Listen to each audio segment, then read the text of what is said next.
वहीं बिहार को 7 नई ट्रेनों का तोहफा। त्योहारों के वक्त बिहार से 3 नई अमृत भारत एक्सप्रेस ट्रेनें चलेंगी। तो आज प्रधानमंत्री नरेंद्र मोदी नई ट्रेनों को दिखाएंगे हरी झंडी। 29 सितंबर से अमृत भारत एक्सप्रेस का परिचालन शुरू होने जा रहा है। 4 नई पैसेंजर ट्रेनों का भी परिचालन होगा। और इसी बीच बड़ी खबर जम्मू कश्मीर से, जहां पर आज से खोले जा रहे हैं 12 पर्यटक स्थल। पहलगाम आतंकी हमले के बाद ये स्थल बंद किए गए थे। कश्मीर संभाग के 7 पर्यटन स्थल खोले जाएंगे। जम्मू में ये 5 पर्यटन स्थल हैं जो अप्रैल से पहलगाम हमले के बाद से ही बंद किए गए थे सुरक्षा कारणों से। इधर पुणे की भीमा नदी में गिरी कार को बाहर निकाल लिया गया। कार के अंदर एक व्यक्ति का शव मिला है। खेड पुलिस और स्थानीय लोगों की मदद से कार को बाहर निकाला गया। इससे डेड बॉडी भी बरामद की गई है। तस्वीरें आप देख रहे हैं, पुणे की भीमा नदी में कार गिर गई थी और इस कार को बाहर निकाला गया।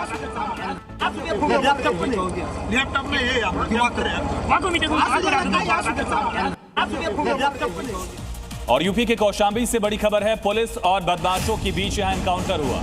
गोकशी के आरोपी को पुलिस ने पकड़ा है। मुठभेड़ के दौरान एक आरोपी हालांकि फरार होने में कामयाब रहा। पुलिस की टीमें गठित कर दी गई है। आरोपी की तलाश शुरू कर दी गई। यूपी में ऑपरेशन लंगड़ा लगातार जारी है। एनकाउंटर की खबर कौशाम्बी से।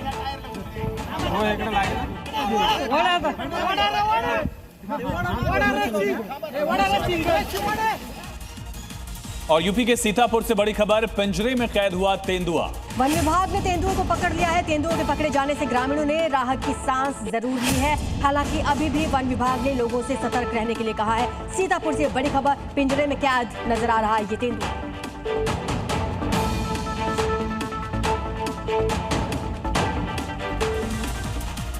तो यूपी के बहराइच से इस वक्त की बड़ी खबर, 12 साल की बच्ची पर कुत्तों ने हमला कर दिया। घर में घुसकर आवारा कुत्तों ने बच्ची पर हमला किया। बच्ची को बुरी तरह से जख्मी कर दिया और गंभीर हालत में बच्ची अस्पताल में भर्ती है।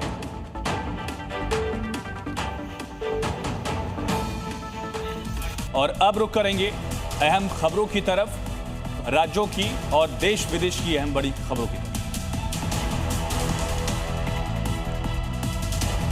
बरेली हिंसा मामले में प्रशासन ने मौलाना तौकीर रजा के करीबियों पर बड़ी कार्रवाई की। पुलिस ने 2 होटल, एक फार्म हाउस को सील कर दिया जो कि उपद्रवियों के छिपने का ठिकाना बने थे। इन संपत्तियों का मालिक आरिफ नाम का शख्स है जिसकी तलाश जारी है। अब तक 27 आरोपी पकड़े जा चुके हैं। इनके पास से हथियार बरामद हुए। यूपी में आइलम मोहम्मद पोस्टर से शुरू हुआ विवाद अब एक पोस्टर वॉर में बदल गया जिसमें राहुल गांधी की भी एंट्री हुई। कानपुर से शुरू हुआ विवाद अब राज्य के कई शहरों में फैल गया। लखनऊ में कांग्रेस कार्यालय के बाहर आई लव कॉन्स्टिट्यूशन का पोस्टर लगाया गया जिसमें राहुल गांधी की भी तस्वीर।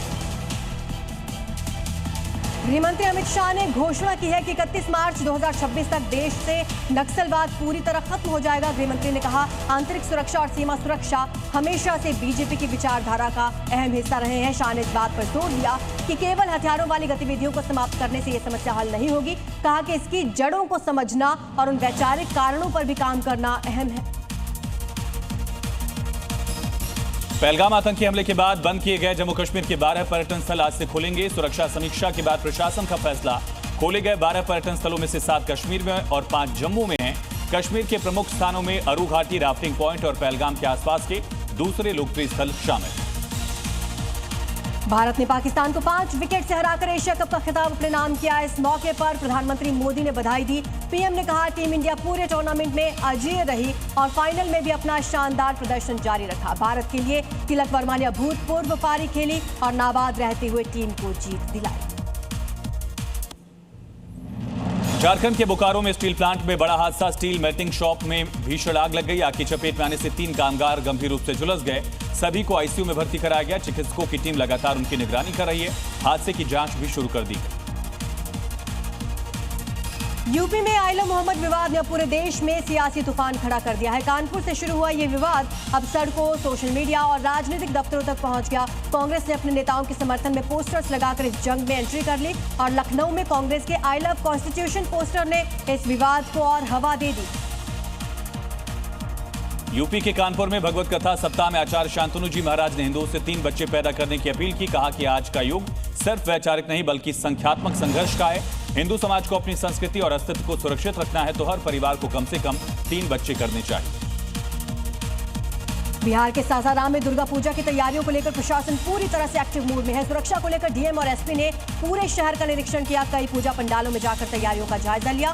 पुलिस और प्रशासनिक अधिकारियों ने आपातकालीन परिस्थितियों से निपटने के लिए सुरक्षा व्यवस्था को दुरुस्त किया ताकि किसी भी अप्रिय घटना को रोका जा सके। यूपी के हाथरस में रामलीला के दौरान अफरा तफरी मच गई। नशे में धुत युवक त्रिशूल लेकर मंच पर चढ़ा। घटना के कारण कुछ देर के लिए रामलीला का मंचन भी रुका। मौके पर पहुंचे पुलिस कर्मियों ने हालात को संभाला। नशेबाज युवक को हिरासत में लिया। दर्शक और आयोजक इस दौरान दहशत में रहे।